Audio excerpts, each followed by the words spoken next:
Dear colleagues, I am Dr. Bojana Zvan from Slovenia. First of all, I would like to thank my dear friend Milja for the invitation and the opportunity to speak to you. At the same time, I congratulate Milja as the main driving force behind this meeting in Belgrade today. What does the new reality brings us today?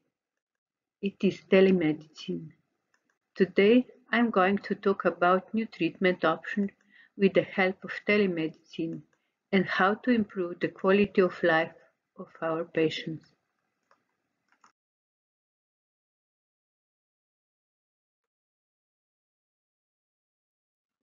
Telemedicine took a great leap forward during the COVID-19 pandemic. For 2021, many healthcare organizations will be focusing on how best to integrate telehealth services with existing physical ones. Virtual visits will continue to be used as a way to increase access to primary care and urgent care, as well as to improve collaboration with clinics, long-term care facilities, dialysis centers, and mental health services. All of this, however, hinges upon a more permanent lifting of regulatory barriers.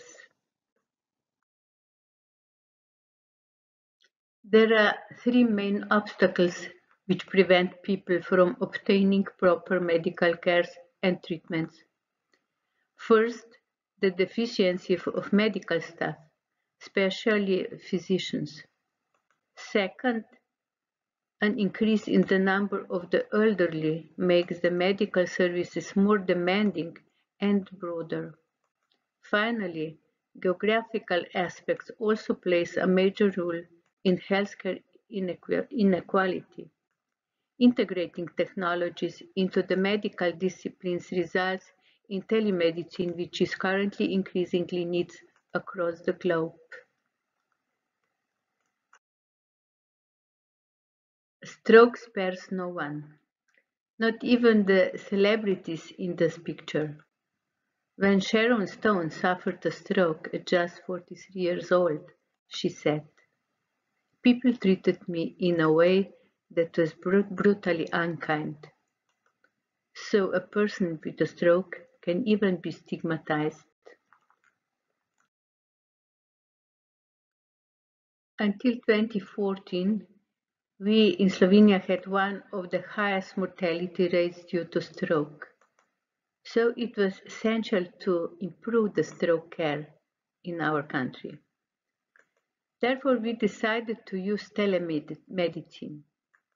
Today is Slovenian telestroke network called Telecap, one of the most successful projects in our country for stroke patient care. It covers the entire country in an area of 20,000 square kilometers by the 12 network hospitals. Hospitals in Telecap network are classified according to the availability of neurologists. We have only 4 hospitals which have neurologists at their disposal 24/7 continuously. In 6 network hospitals, neurologists are available only 8 hours, 5 days a week. Outside of regular work, physicians use telemedicine. 2 network hospitals do not have a neurologist at all, so they continuously use the telemedicine service. Thrombolytic therapy is nowadays of proven and substantial benefit for select patients with acute ischemic stroke. Our primary goal was to increase IVT treatment through telemedicine. For the example, we can see here how successful remote IVT treatment is for selected stroke patients. Functional improvement, assessed according to the modified Rankin scale, was significantly improved upon the discharge from the hospital relative to functional impairment at admission. Milder functional impairment according of modified ranking scale 0, 1, and 2 was recorded on discharge from the hospital in almost 50% of patients with ischemic stroke. Unfortunately, we did not report results after 3 months, when we would have expected an even higher percentage of improvement.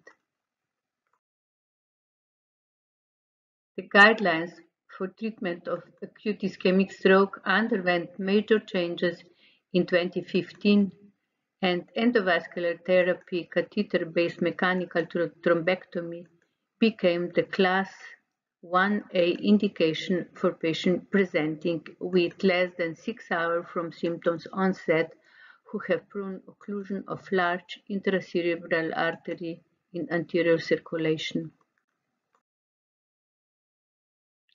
The results of treatment success via our telecap network for mechanical thrombectomy in acute stroke patients also showed good outcomes as well as IVT.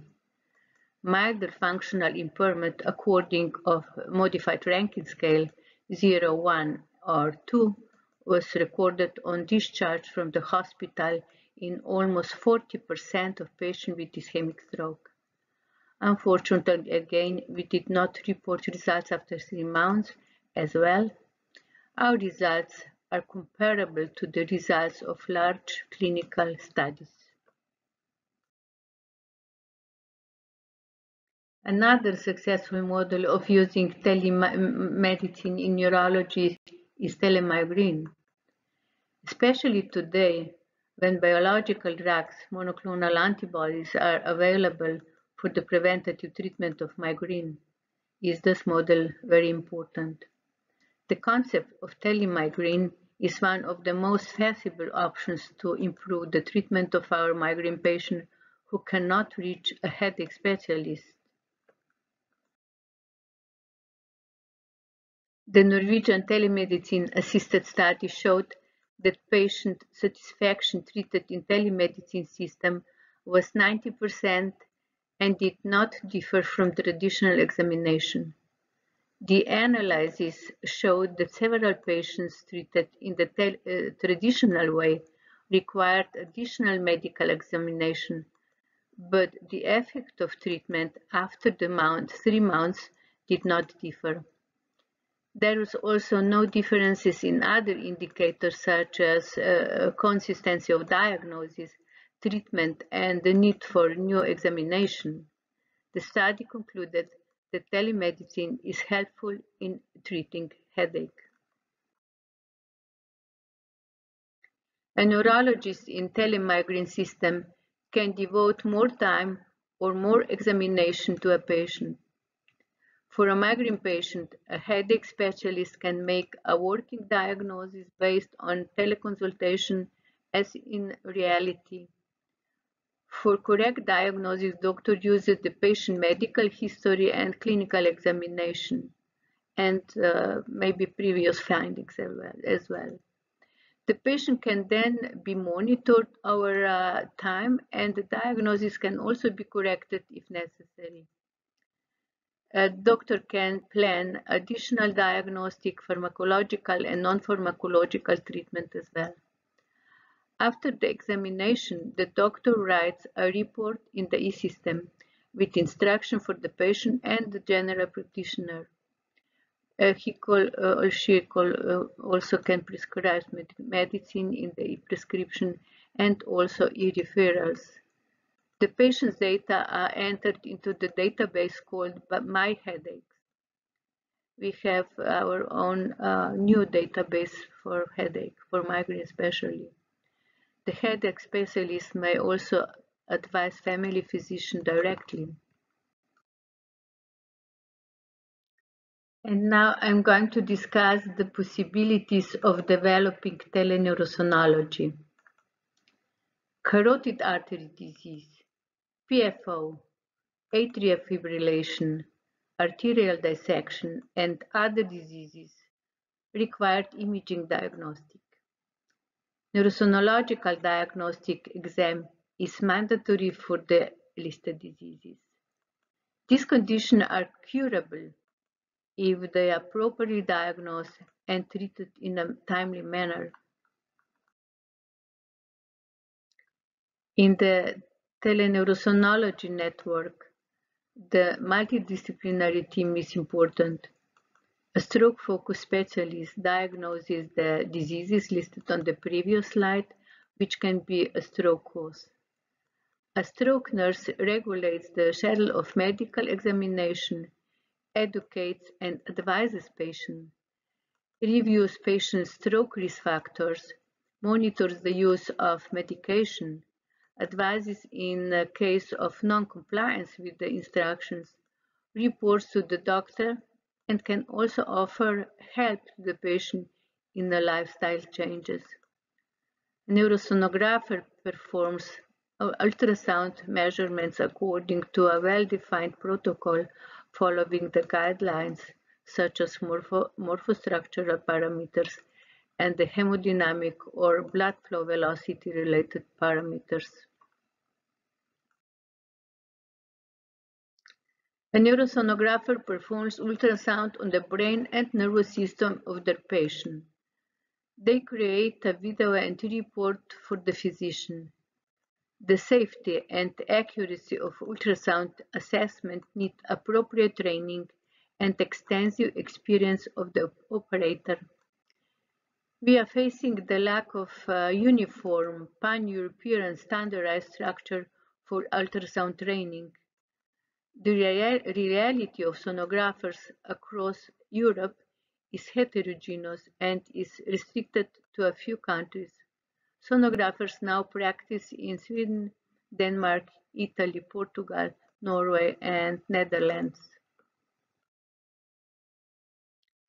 The sonographer focuses on sonographic examination and measurements.